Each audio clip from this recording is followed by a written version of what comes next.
E aí, meus amores, como vocês estão? Olha isso aqui. Gente, olha esse bíceps. Vocês querem que eu fale de coisas fitness aqui? Porque eu sou muito fitness. Se você não me segue no Instagram, já me segue agora e vai lá que você vai ver que eu sou muito fitness e que eu adoro academia. Mas não quero falar sobre isso hoje, mas se um dia vocês quiserem, quem sabe eu não trago vídeos pra cá. Mas vamos falar sobre o meu pós-au pair. Você sabe a diferença entre uma babá e uma au pair aqui nos Estados Unidos? Eu sei que pra muita gente parece a mesma coisa, pra mim inclusive também parecia, mas são mundos completamente diferentes. Hoje eu vou contar pra vocês quais são as principais diferenças entre a rotina, salário, emocional, e no final vou te contar o que pra mim vale mais a pena. Então bora pra mais um vídeo. Como babá, geralmente você contata diretamente a família. Existem algumas agências que prestam serviço conectando pessoas ali, né, babás com as famílias, mas grande parte dessas agências, principalmente agências respeitadas, elas pedem documentação. E como você é ilegal, se você estiver ilegal, não sei, né, na verdade a sua situação, mas se a gente tá falando de um público ilegal, não é um serviço que vai funcionar pra você. Então, se você tá ilegal ou pensa em vir ilegal, você vai conversar provavelmente diretamente com a família. Além disso, as famílias não têm muita restrição, né? Igual em programas de intercâmbios, por exemplo. Então não importa se você é americana, se você é brasileira,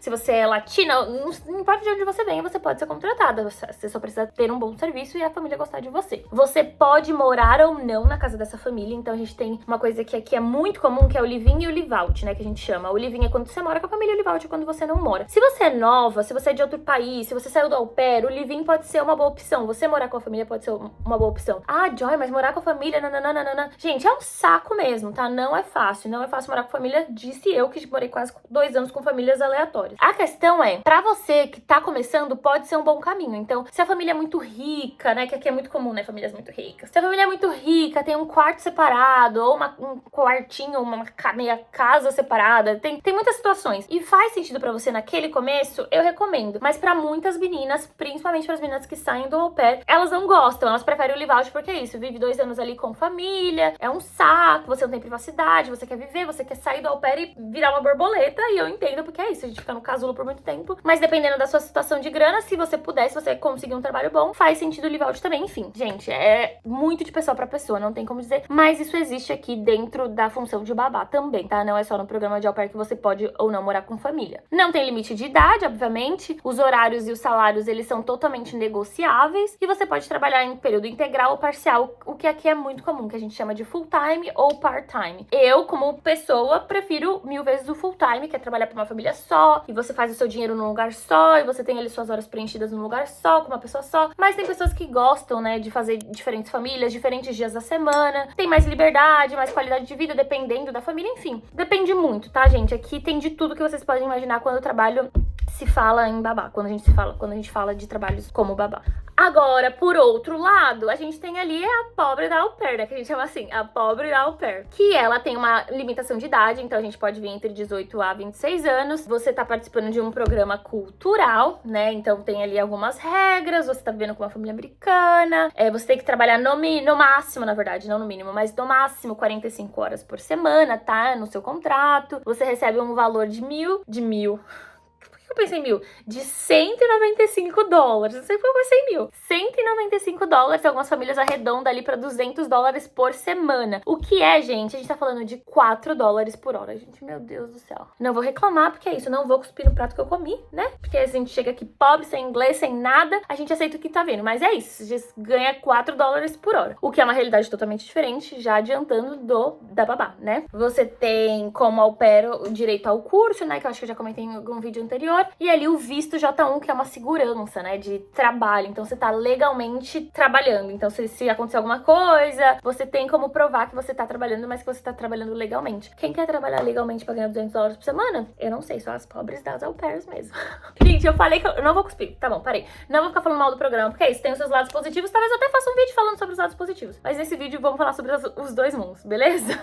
Então, só recapitulando, pra ver se vocês entenderam, como babá, você fala direto com a família em relação à contratação, e como au pair você tem que falar direto com a agência, e existem umas regras pra você seguir. Quando a gente pensa em salário, a gente tá falando de que como babá você pode ter uma variável, é negociável, você determina o seu salário, e aí obviamente, né, gente, varia de estado pra estado. No final desse vídeo eu posso contar um pouco sobre como é aqui em Nova York. Como au pair você ganha $200 por semana. Como babá você pode ou não morar com a família. Como au pair você mora com a família. Como babá o seu horário é flexível, você que determina com a família, de acordo, obviamente, com a necessidade deles, mas também o que você aceita, você não é obrigado a aceitar nada. E como au pair, você tem que trabalhar no máximo 45 horas por semana. Então, se a família fala que você vai trabalhar 20 horas ou 45, você tem que aceitar o que vier, o que tá lá no seu schedule, e você tem que trabalhar. Como babá, se a gente for falar de tempo livre, depende do que você definir, né? É muito de acordo com o que você define. Como au pair, geralmente a gente tem os finais de semana e a gente acaba negociando ali junto com a família, mas tem au pair que também não tem o final de semana, tem 1 ou 2 dias, tipo, domingo e segunda, depende muito do que definiu com a família. Em relação a direitos, como babá, principalmente se você tiver legal e não ter nenhum tipo de convênio que você pague por fora, você tá ali descoberta, vamos dizer assim, né? Você não tem ali muitos direitos, muitas opções. Como au pair, você tem ali o seu seguro-saúde, seguro odontológico, que abre parênteses, não cobre tantas coisas, mas já é uma ajuda pra quem precisar. E fora o suporte da agência em relação a coisas que acontecerem. Em relação à estabilidade, como babá, você pode ser demitida a qualquer momento. E como au pair, a estabilidade é um pouco maior porque você tem uma agência que te suporta ali na transição entre famílias. Então você pode se conectar com mais famílias muito mais rápido do que uma babá faria, dependendo da rede de contatos dela. E aí, quando a gente fala de custo para família, né, uma babá é um custo alto para uma família. E é por isso que a gente fala muito de famílias ricas, né? Porque realmente é um custo alto. Você precisa ter uma boa condição financeira pra você custear. E aí tem família, gente, que a gente tá falando de riqueza mesmo, que tem 1, 2, 3 babás, então, enfim. E au pair, o custo é muito baixo, tá? Muito baixo. Por isso que o salário é muito pouco. E por isso que a gente, inclusive, é muito mal respeitado em algumas situações, porque a família não olha pra gente como algo que tem valor, sabe? É algo, tipo, muito barato, eu consigo a hora que eu quiser. Então, é por isso que acaba sendo meio... Bom, se a gente parar pra pensar em lado humano, vamos dizer assim, a au pair, ela tem possibilidade de ser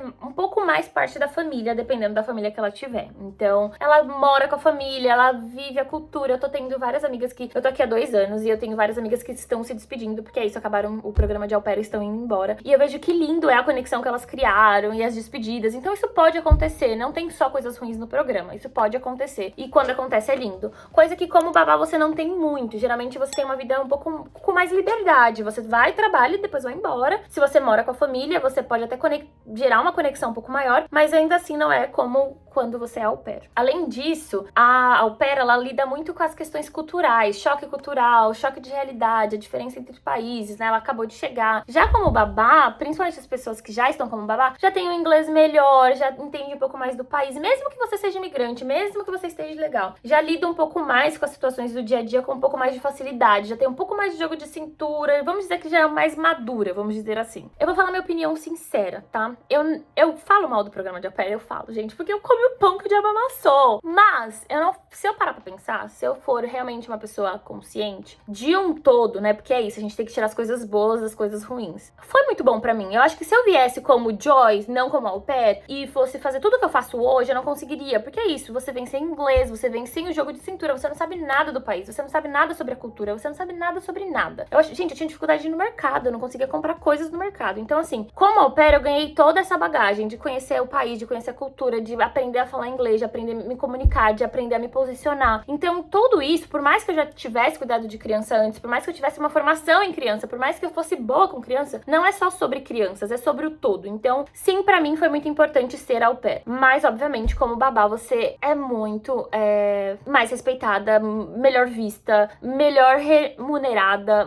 Tudo faz muito mais sentido, né? Eu acho que eu me perguntei muito por que eu não fiz isso antes, né? Porque eu não saí do au pair antes, mas eu acho que foi importante o período de aprendizado. Para encerrar esse vídeo, vamos falar sobre salário, né? Quanto que uma babá ganha em Nova York? São diversos estados aqui nos Estados Unidos, estados um pouco menores. Nova York, a gente tá falando que é um estado muito grande, com muitas pessoas ricas, muitas pessoas que vêm pra cá pra trabalho. Obviamente, o custo de vida também é um pouco maior, então a gente não pode só comparar salário, a gente também tem que comparar o custo de vida, preço das coisas. Mas uma babá aqui nos Estados Unidos hoje, né, dentro do estado de Nova York, ganha entre $16 por hora até 35, 40 dólares a hora, dependendo das suas especialidades, recém-nascido, não, experiência, né, vamos falar assim. Mas você consegue ali ganhar tranquilamente entre 16 a 40 dólares a hora, dependendo da vaga que você se candidatar. E, obviamente, também tem o ponto de morar ou não com a família. Então, se você mora com a família, você pode ganhar um pouco a menos. Se você não mora com a família, você pode ganhar um pouco a mais. Se você tem um número maior de crianças, você pode ganhar mais. E, assim, tudo depende da sua negociação. É exclusivamente a sua negociação. Por isso, eu recomendo, se você tá saindo do au pair, ou se você tá pensando em vir pra cá trabalhar com isso, que você converse com o máximo de pessoas que você conhece na região que você vai morar, para você ter uma noção em relação ao salário e ao que pedir também para sua possível família, tá bom? Gente, é isso! Tô amando essa fase de ser babá, sou muito mais respeitada, muito melhor remunerada, tô bem feliz, mas ao mesmo tempo eu digo, uma vez uma amiga me disse, e cara, fez muito sentido, como mesmo que você ganhe melhor, você viver por você mesma nesse país é como você se cobrir com um cobertor pequeno. Então, se você cobre uma parte, descobre outra. E é muito verdade, porque você pensa, vou ganhar dinheiro, agora vai. Mas não vai não, porque aí começa a aparecer várias contas, várias responsabilidades, várias despesas que você não contava com isso. E aí, gente, enfim, a gente pode falar disso no próximo vídeo, como carro, aluguel e assim vai. Um beijo e se cuidem!